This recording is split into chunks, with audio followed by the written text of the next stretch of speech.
Assalamualaikum warahmatullahi wabarakatuh. My name is Kusuma Pertiwi. I'm from English Language Education batch 2017 of Lambung Mangkurat University. Now I'm in Cross Cultural Understanding course, and now I want to explain my analysis about Akeelah and the Bean movie. Okay, I will explain about three parts. The first part is synopsis, and the second is story review, and the last is analysis culture. Okay, for the first synopsis, Akeelah lived in South Central Los Angeles with her single mother and her three siblings, where all of them experienced a difficult journey together, especially since their mother is overwhelmed by grief after their father's death. As a result of this grief and loss, Akeelah began to miss school on numerous occasions, and the principal intends to give her a detention but instead decide to put her in for a spelling bee that she wins because of her exceptional spelling ability.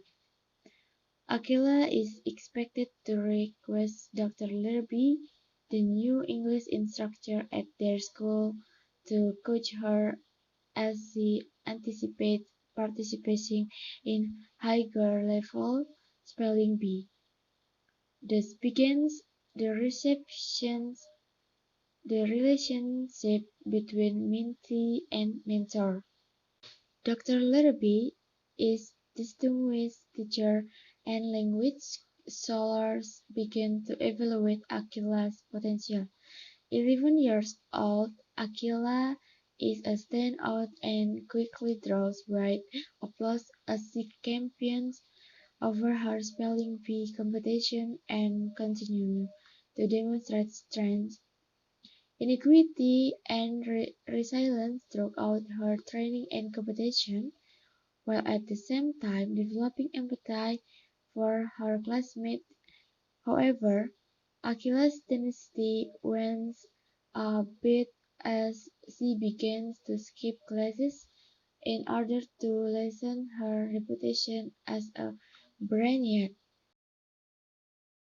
When Akeelah begins to question who she is and explore her own self-determination, she quotes Marianne Williamson: "Our deepest fear is not that we are inadequate. Our deepest fear is that we are powerful beyond measure.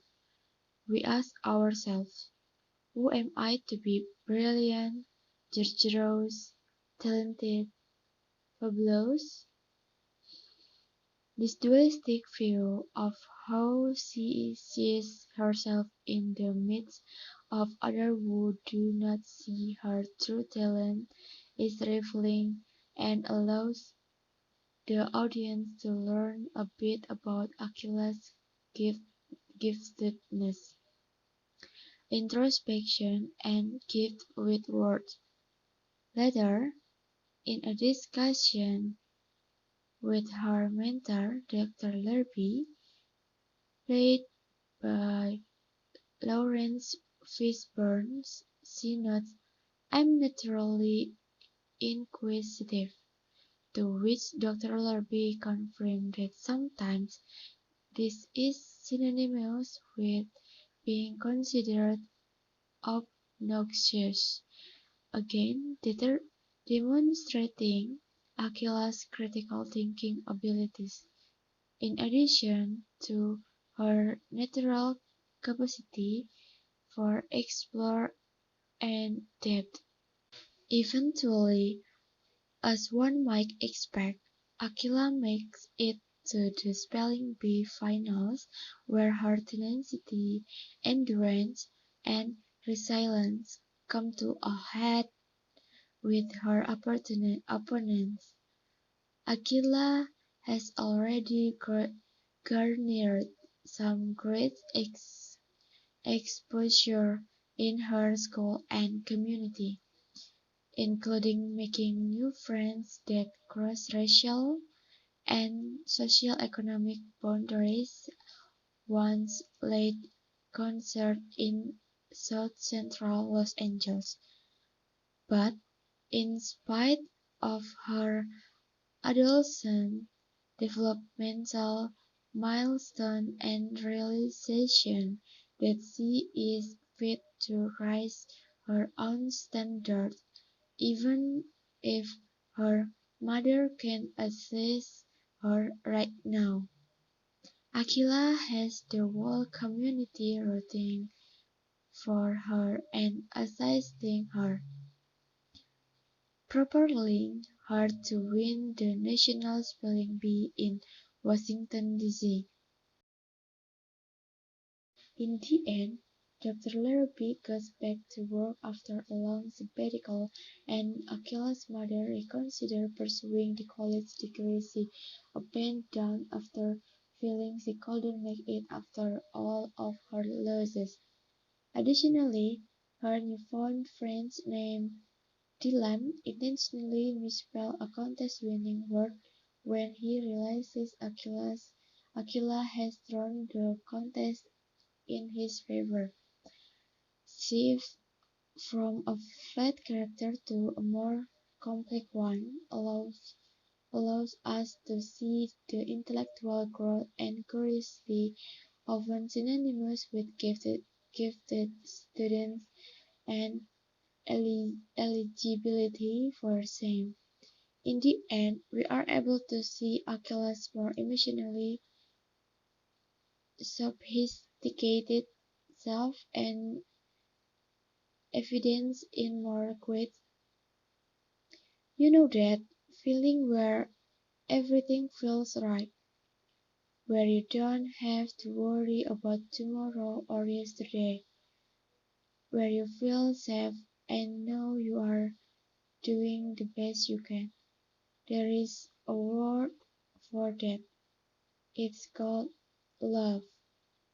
Love.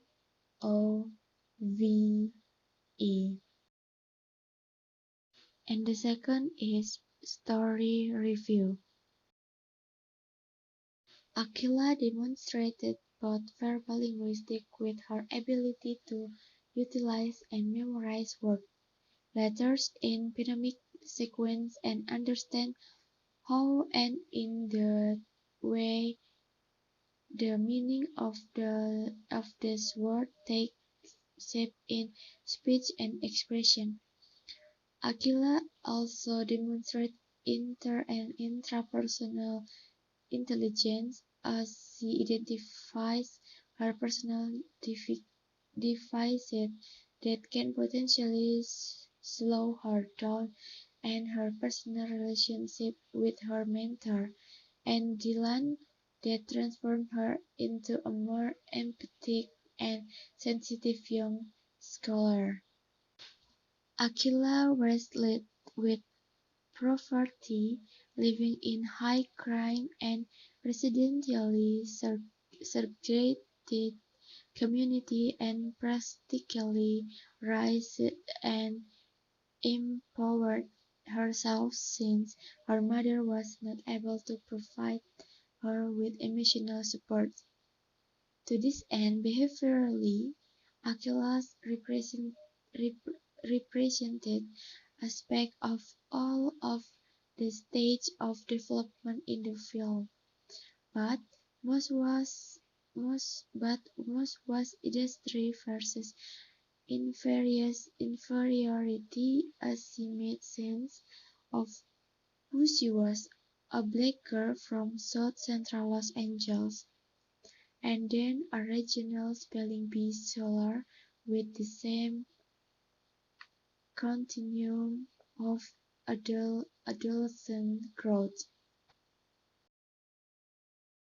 Culturally diverse identity formation may be more complex since along with identity issues, many youngsters also encounter challenges across race, ethnicity, socioeconomic status, language, and sexual orientation. For some young people of color, they may experience more significant challenges with respect their gifted identity and engagement, partly based on cultural experience that also carry with them several race-based realities then that can be interpreted as offensive, troubling, and more nuanced than their typical white gifted peers. Akeelah made sense of whiteness and blackness and what was considered white and black when she simply maligned Terrence's comment, "Man, that's a white word if I ever heard one. It's a trick. Stop playing." In the end, Dr. Larrabee goes back to work after a long sabbatical, and Akeelah's mother reconsiders pursuing the college degree she abandoned after feeling she couldn't make it after all of her losses. Additionally, her newfound friend named Dylan intentionally misspells a contest-winning word when he realizes Akeelah has thrown the contest in his favor. Shifts from a flat character to a more complex one allows us to see the intellectual growth and curiosity often synonymous with gifted students and eligibility for same.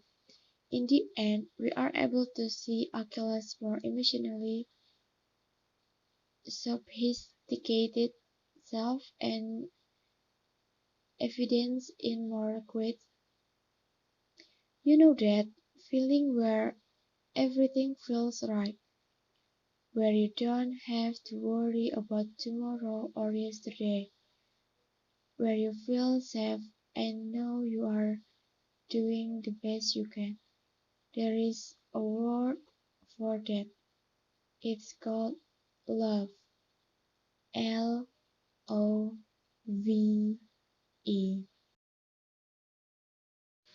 And the last part is about culture analysis.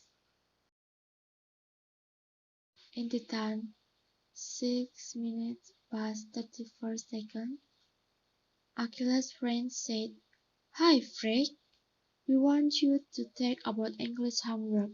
Everybody says you are brilliant." And Akeelah said, "I'm not brilliant. I analyzes the culture contained in this film that in Akeelah's environment education is not valued because they are only a minority population that is considered stupid. So she hid her intelligence from people in her environment so that they wouldn't bully her." In in the time 16 and 38 seconds, Akeelah's brother said, "You gonna deride it rich white kids.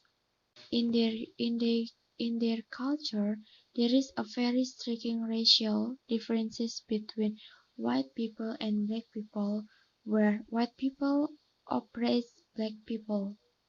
In the time 18 minutes and 18 seconds, Akeelah said, "So why you home do a day? Isn't you got a job?" In the film, there is a gap between the upper middle class and lower middle class, which make cultural differences and public manner between both. In the lower middle class, like in Akeelah's environment, it's not a problem to ask about job, as she asked to the Dr. Larrabee. But among Dr. Larrabee, these questions are considered rude. And the last, in the time 18 and 36 Second, Akeelah said, "Whatever." These words are considered rude if she is talking to older people, but if she is talking to her friends, it is no problem. I think that's all. I do apologize for all my mistakes.